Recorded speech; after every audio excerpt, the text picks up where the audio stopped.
Assalamualaikum warahmatullahi wabarakatuh. Perkenalkan, nama saya Muhammad Farhan. Saya dari kelas PT IKF. Di sini saya akan menjelaskan tentang pengantar basis data. Pokok pembahasan yang saya akan bahas adalah yang pertama basis data, yang kedua adalah 3 tingkatan arsitektur basis data ANSI SPART, yang ketiga bahasa dalam DBMS, yang keempat adalah model data, yang kelima fungsi DBMS, yang keenam komponen DBMS, dan yang terakhir adalah arsitektur DBMS multi-user. Basis data.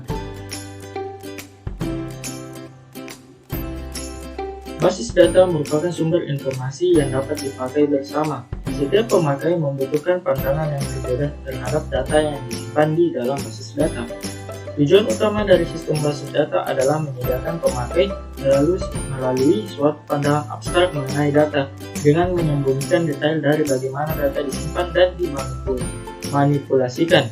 Oleh karena itu, titik awal untuk merancang sebuah basis data haruslah abstrak dan deskripsi umum dari kebutuhan informasi atau organisasi harus digambarkan di dalam basis data.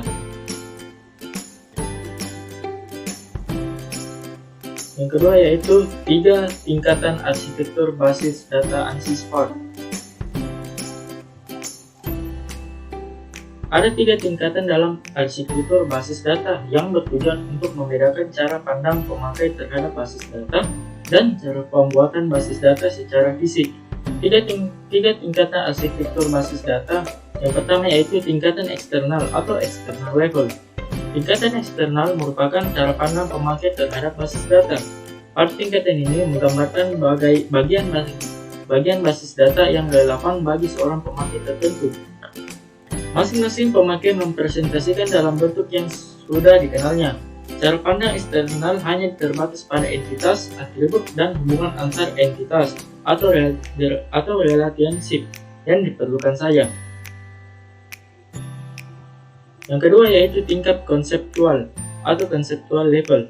Tingkat konseptual merupakan kumpulan cara pandang terhadap basis data. Pada tingkat ini menggambarkan data yang disimpan dalam basis data dan hubungan antara datanya. Hal-hal yang digambarkan dalam tingkat konseptual adalah yang A. Semua entitas beserta atribut dan hubungannya. B. Batasan data. C. Informasi semantik tentang data. D. Keamanan dan integritas informasi. Semua cara pandang pada tingkat eksternal berupa data yang dibutuhkan oleh pemakai harus sudah tercakup dalam tingkat konseptual atau dapat diturunkan dari data yang ada.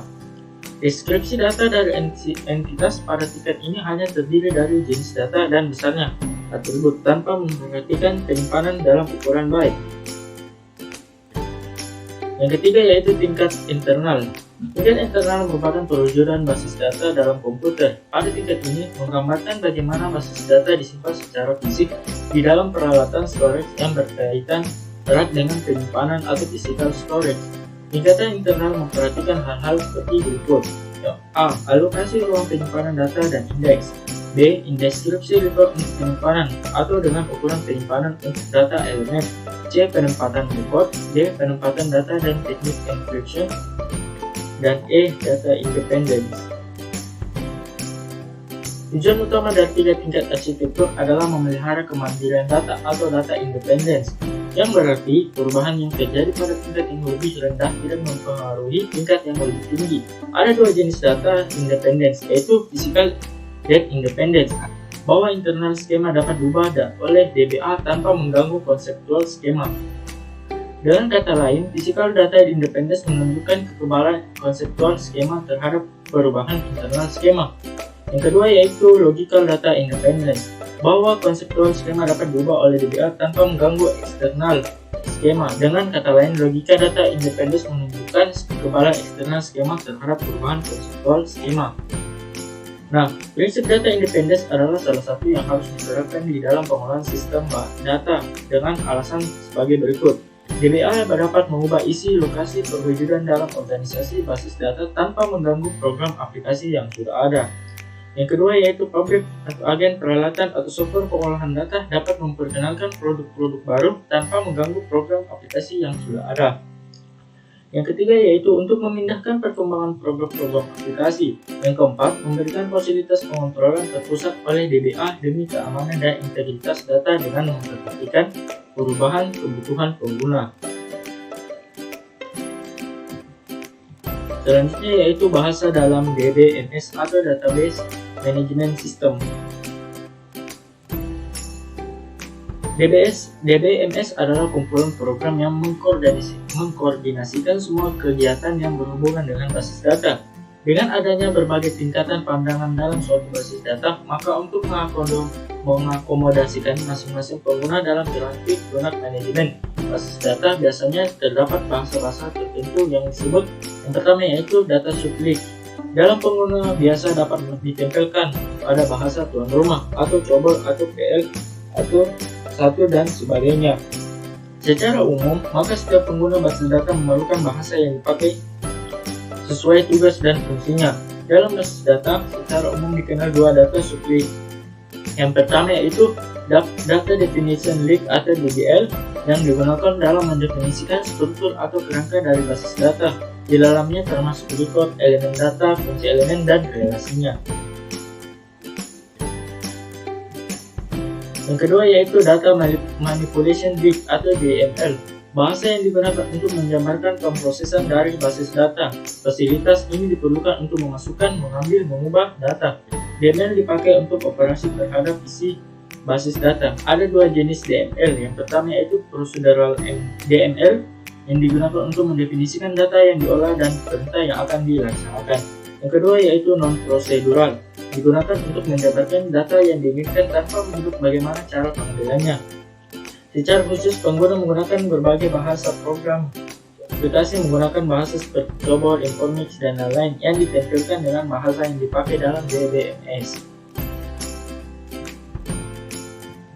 DBMS mempunyai tugas untuk menangani semua bentuk akses kepada basis data. Secara konsep, A. Pengguna menyatakan permintaan akses menggunakan DBMS. B. DBMS menangkap dan menginterpretasikan. C. DBMS mencari. Yang pertama eksternal, yang kedua konseptual skema, yang ketiga konseptual internal mapping, yang keempat internal skema. D. DBMS melaksanakan operasi yang diminta terhadap basis data tersimpan. Proses 1 sampai dengan 4 dapat dilakukan secara interaktif atau dikompil dulu.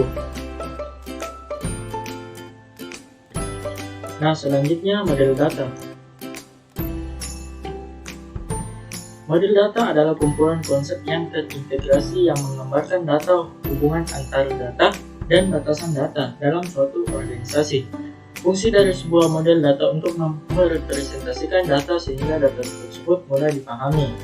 Yang pertama yaitu model data berbasis objek yang menggunakan konsep entitas, atribut, dan hubungan antar entitas. Beberapa jenis model data berbasis objek yang umum adalah A. Entity Relationship, B. Semantic, C. Fungsional, D. Object Oriented.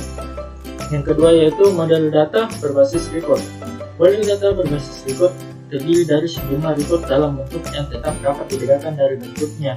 Ada 3 jenis model data berbasis record, yaitu yang pertama model data relasional, yang kedua model data hierarki, C. model data jaringan, yang terakhir adalah fungsi DBMS. Layanan-layanan yang sebaiknya disediakan oleh database management system adalah yang pertama penyimpanan, pengambilan, dan perubahan data, katalog yang dapat diakses pemakai, mendukung transaksi, melayani kontrol konsistensi, melayani recovery, melayani autorisasi, mendukung komunikasi data, melayani integrity, melayani data independence, dan yang terakhir adalah melayani utility. Selanjutnya yaitu komponen DBMS. Nah, ini adalah gambar komponen DBMS. Nah, query yang pertama yaitu query processor, komponen yang merubah bentuk query ke dalam instruksi ke tingkat rendah ke database manager. Yang kedua yaitu ada database manager. Database manager menerima query dan menguji skema eksternal dan konseptual untuk menentukan apakah record dibutuhkan untuk memenuhi permintaan. Kemudian dia memanggil file manager untuk menyelesaikan permintaan. Selanjutnya yaitu file manager. File Manager memanipulasi penyimpanan file dan mengatur alokasi ruang penyimpanan pada disk. Yang keempat yaitu ada DML Processor. Modul yang merupakan perintah DML embedded ke dalam program aplikasi dalam bentuk fungsi yang dipanggil dalam host link. Nah, yang kelima itu ada DDL Compiler yang merubah perintah DDL menjadi kumpulan yang berisi metadata. Yang terakhir yaitu Dictionary Manager yang mengatur akses dan memelihara data dictionary diakses oleh komponen DBMS yang lain.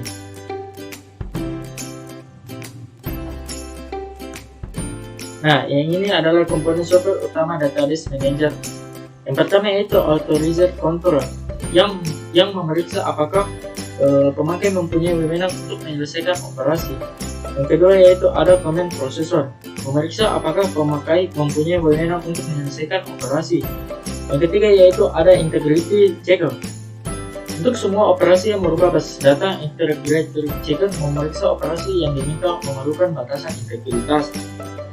Selanjutnya ada Query Optimizer. Nah, modul ini menentukan strategi yang optimal untuk eksekusi query. Yang kelima yaitu Transaction Manager. Modul ini mengerjakan proses yang dibutuhkan operasi yang diterima transaksi. Yang keenam adalah Schedule. Modul ini bertanggung jawab untuk menjamin operasi secara berjamaah terhadap basis data sehingga berjalan tanpa ada masalah antara yang satu dan yang lainnya. Yang ketujuh yaitu ada Recovery Manager. Nah, modul ini menjamin basis data tetap konsisten walaupun terjadi kerusakan. Yang ke-8 ada Buffer Manager. Modul ini bertanggung jawab terhadap pemindahan data antara pemain memori dan secondary storage seperti disk dan tab.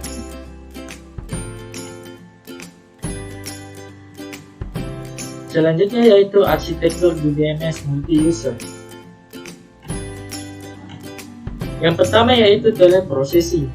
Arsitektur tradisional untuk sistem multi-user adalah teleprocessing, di mana satu komputer dengan sebuah CPU dan sejumlah terminal seperti pada gambar berikut.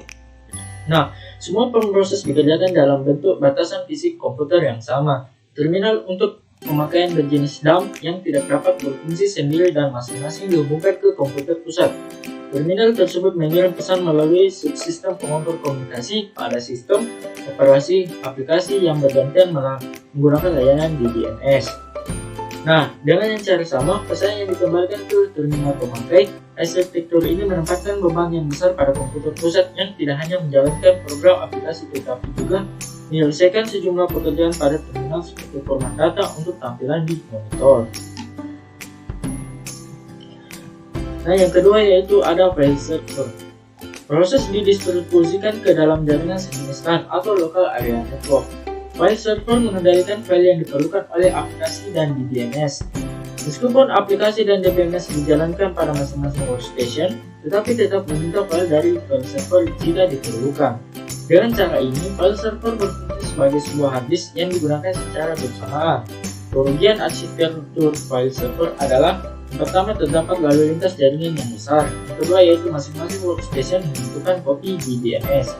Yang terakhir adalah kontrol terhadap transparansi, recovery, dan integrity menjadi lebih kompleks karena sejumlah DBMS mengakses secara bersamaan. Nah, yang ketiga yaitu client server. Untuk mengatasi kelemahan arsitektur di atas, maka dikembangkan arsitektur client server. Client server menunjukkan cara komponen software berinteraksi dalam bentuk sistem. Sesuai dengan namanya, ada sebuah pemroses klien yang membutuhkan sumber data dan sebuah server yang menyediakan sumbernya. Tidak ada kebutuhan klien dan server yang harus diletakkan pada mesin yang sama. Secara ringkas, umumnya server diletakkan pada suatu sisi dalam LAN dan klien pada sisi yang lain. Dalam konteks basis data, klien mengatur interface berfungsi sebagai workstation tempat menjalankan aplikasi basis data.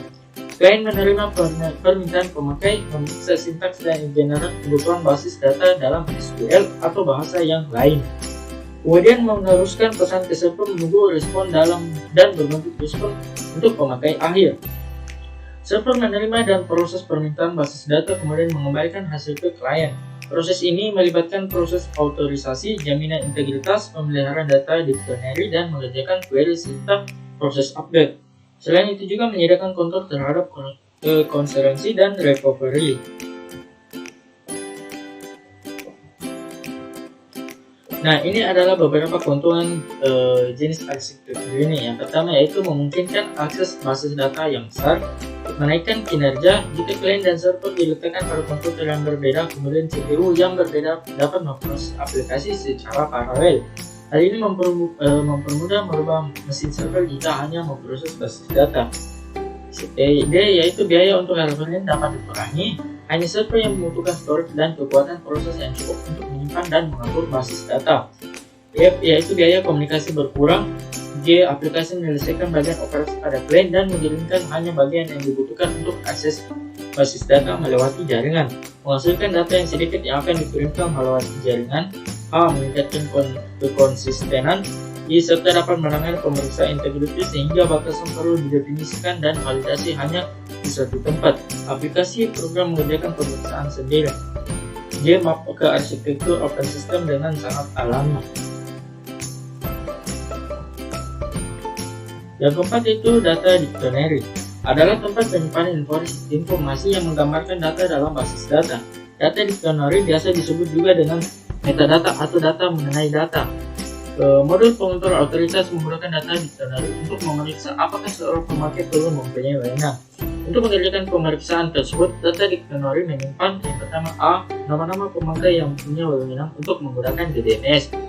B. Nama-nama data sistem yang ada dalam basis data. C. Data sistem yang dapat diakses oleh pemakai dan jenis akses yang diinginkan, misalnya insert, update, delete, atau read. Sedangkan untuk memeriksa integritas, data dictionary menyimpan A. Nama-nama data dalam basis data, jenis dan ukuran data item. C. Batasan untuk masing-masing data item. Sistem data dictionary dapat dibedakan atas sistem aktif dan pasif. Sistem aktif selalu konsisten dengan struktur data karena secara otomatis dikerjakan oleh sistem. Sebaliknya, sistem pasif tidak konsisten terhadap perubahan basis data yang dilakukan oleh pemakai. Nah, itulah tadi pembahasan yang telah saya bahas tentang basis data. Kurang lebihnya mohon dimaafkan. Assalamualaikum warahmatullahi wabarakatuh.